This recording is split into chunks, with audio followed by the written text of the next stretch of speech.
సినీ ఇండస్ట్రీలో తీవ్ర విషాదం చోటు చేసుకుంది. లెజెండరీ సింగర్ కన్నుమూత. తీవ్ర దుఃఖంలో అభిమానులు. అసలు ఏం జరిగింది, ఏంటి వివరాలు తెలుసుకుందాం. వీడియో పూర్తిగా చూడండి. ఇంకా వివరాల్లోకి అయితే వెళ్ళిపోదాము.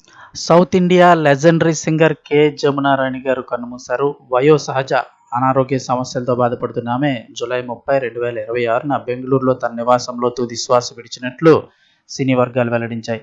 ఆమె మృతితో దక్షిణాది సినీ సంగీత ప్రపంచం ఒక గొప్ప గాయనిని కోల్పోయింది. దశాబ్దాల పాటు తన మధురమైన గొంతుతో కోట్లాది మంది సంగీతాభిమానులు అలరించినటువంటి జమునారాణి గారు జీవితాంతం ఆమె వివాహం చేసుకోకుండా బ్రహ్మచారిణిగానే జీవించారు. గానకళనే తన ప్రపంచంగా భావించి చివరి వరకు సంగీత సేవలోనే కొనసాగడం ఆమె జీవిత విశేషంగా నిలిచింది.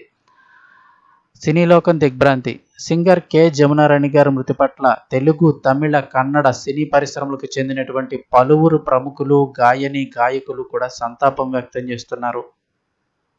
ఆమె భౌతికంగా మన మధ్య లేకపోయినా ఆమె పాడిన వేలాది పాటల రూపంలో ఎప్పటికీ మన గుండెల్లో నిలిచిపోతారని సినీ ప్రముఖులు నివాళులర్పిస్తూ ఆమె కుటుంబ సభ్యులకు తమ సానుభూతిని అయితే తెలియజేస్తున్నారు. ఇంతకీ ఆవిడ జన్మించిన జన్మస్థలం చూస్తే మనకి ఆంధ్రప్రదేశ్లోనే ఆవిడైతే జన్మించారు. ఆంధ్రప్రదేశ్లో జన్మించినటువంటి జమునారాణి గారు చిన్నతనం నుంచే సంగీతంపై ప్రత్యేక అభిలాషనైతే ఏర్పరచుకున్నారు.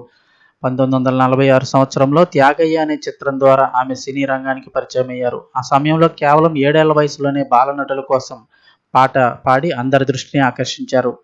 ఇక కేవలం తెలుగు మాత్రమే కాదు, ఆవిడ బహుభాషా కోకిలిగా పేరు తెచ్చుకున్నారు. తెలుగు, తమిళం, కన్నడ, మలయాళం, సింహళం వంటి భాషల్లో 5 భాషల్లో ఏకంగా 6,000కు పైగా పాటలు పాడి గాయనిగా తనదైన ముద్ర వేశారు.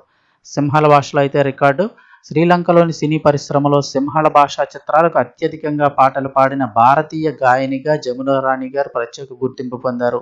సినీ ప్రస్థానం మరుపురాని గీతాలు చూస్తే 1950, 60లలో దక్షిణాది సినీ సంగీతంలో జమునారాణి గారు సంచలనంగా మారారు. ఆ కాలంలో స్టార్ హీరోయిన్లు అందరికీ ఆమె ఎన్నో హిట్ పాటలను అందించారు.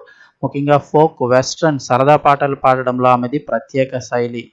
తెలుగులో చిరస్మరణీయ గీతాలు, ఎప్పటికీ వినేటువంటి గీతాలు. దేవదాస్ చిత్రంలో ఓ దేవదాస పాట, అలాగే జయభేరి చిత్రాల్లో రసికరాజా, తగువారము కామ, ఇక గుండమ్మ కథ, భూకైలాస్, పాండవ వనవాసం వంటి మరెన్నో పౌరాణిక, సాంఘిక చిత్రాలలో ఆమె పాడిన పాటలు ఇప్పటికీ శ్రోతలను అలరిస్తూనే ఉంటాయి.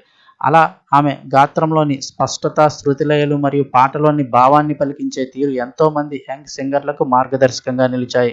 ఇక గాయనిగా ఆమె చేసిన విశేష సేవలకు గాను పలు ప్రభుత్వాలు, సంస్థలు ఆమెను ఘనంగా సత్కరించాయి. తమిళనాడు ప్రభుత్వం నుంచి ప్రతిష్టాత్మకమైన కలైమామణి అవార్డు సొంతం చేసుకున్నారు. తమిళనాడు ప్రభుత్వం అత్యున్నత పురస్కారాలలో ఒకటైన అన్నాదురై పురస్కారంతో పాటుగా వివిధ కళా పరిషత్తుల నుండి జీవన సాఫల్య పురస్కారాలు కూడా జమునారాణి గారు అయితే అందుకున్నారు. ఇలాంటి సౌత్ ఇండియా లెజెండరీ సింగర్కు సినీ ప్రముఖులందరూ నివాళులు, అభిమానులు కూడా నివాళులు అర్పిస్తూ ఆమె కుటుంబ సభ్యులకు తమ సానుభూతిని తెలియజేస్తున్నారు.